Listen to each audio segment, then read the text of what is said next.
This presentation contributes to a number of training videos made as a part of the MPR BioMed project in 2023. My name is Jan Nielsen and I work as a physicist for the Danish Technological Institute. The aim of this presentation is to introduce some basic metrology concepts.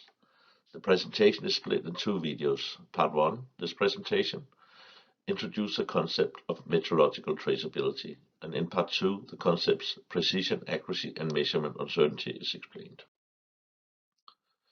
Metrological traceability is a property of a measurement result whereby the result can be related to a reference through a documented and unbroken chain of calibrations, each contributing to the measurement uncertainty. Well, what does this mean? One of the oldest and only existing of the 7 wonders of the ancient world is the Great Pyramid of Giza. The building of the pyramid was an extensive project. It is estimated that it took about 27 years to build it. And the Egyptians made a very good construction. The pyramid is still standing. If you study the measures of the pyramid, you'll find that the base lengths are quite equal, about 230 meters, and the original height was about 146 meters. So the construction is quite an achievement, and you may wonder how this could be done 4,500 years ago. You would expect that well-founded metrology was needed, that quality manuals and quality control was in place, as well as some kind of standardization. The first thing you have to do is to make sure that everybody involved in the design and construction use the same measure. Step 1 is to define a unit of length, the royal cubit. The cubit is based on the distance from the elbow to the middle finger of the ruling ferrule.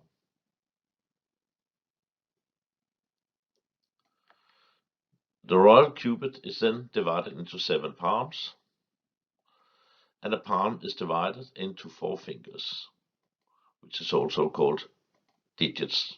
That means that there's 28 digits for a cubit. Step 2 is to realize the unit from the definition, to make a prototype of what we call a primary measurement standard. And step 3 is then to make copies of this golden device and calibrate the copies regularly by comparison to the primary measurement standards. The pictures you see here show example of cubit measures, and they're from the Egyptian Museum in Turin, Italy. As a result of their effort by introducing metrological traceability, systematic calibration of their measurement instruments, and quality control, the Egyptians made a very durable construction of very high quality. The problem with the Egyptian way of defining the unit of length is that it was very difficult to establish new primary measurement standards when the pharaoh, for some reason, was not available or if he passed away. In France in 1791, a new approach was introduced. It was decided to define a new unit of length called the meter.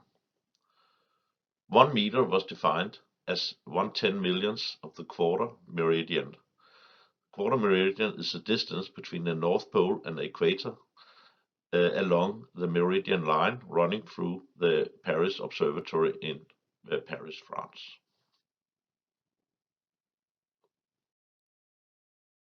On the picture you see another more modern pyramid in Paris and an Arago medallion that now marks the meridian. More of these can be spotted near the pyramid.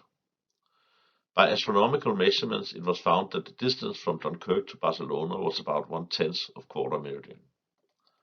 4 platinum rods, called base measures, were then made, and 2 metrologists got the job to accurately measure the distance, which took them 7 years. A platinum rod was made that as accurately as possible was 1/10 millionth of the quarter meridian, and a primary realization of the meter was made. The advantage of this definition compared to the royal cubit is that it is universal. That means that it with some effort can be realized by anyone at any time. With this, the International System of Units, or what you today call the SI system, was born. Quite recently in 2019, the SI system was changed fundamentally again. Now all the units are defined by fixing the exact numerical value of 7 physical constants. The unit becomes defined since the product of the numerical value and the unit must equal the value of the constant. The definitions are universal and allow the units to be realized in many different ways. If you want more information about the SI system and its development, you can visit the BRPM website and download the SI brochure from there. Well, this concludes part 1 of my presentation regarding metrological traceability. Part 2, where the concept, precision, accuracy, and measurement uncertainty is explained, you'll find back in a separate video.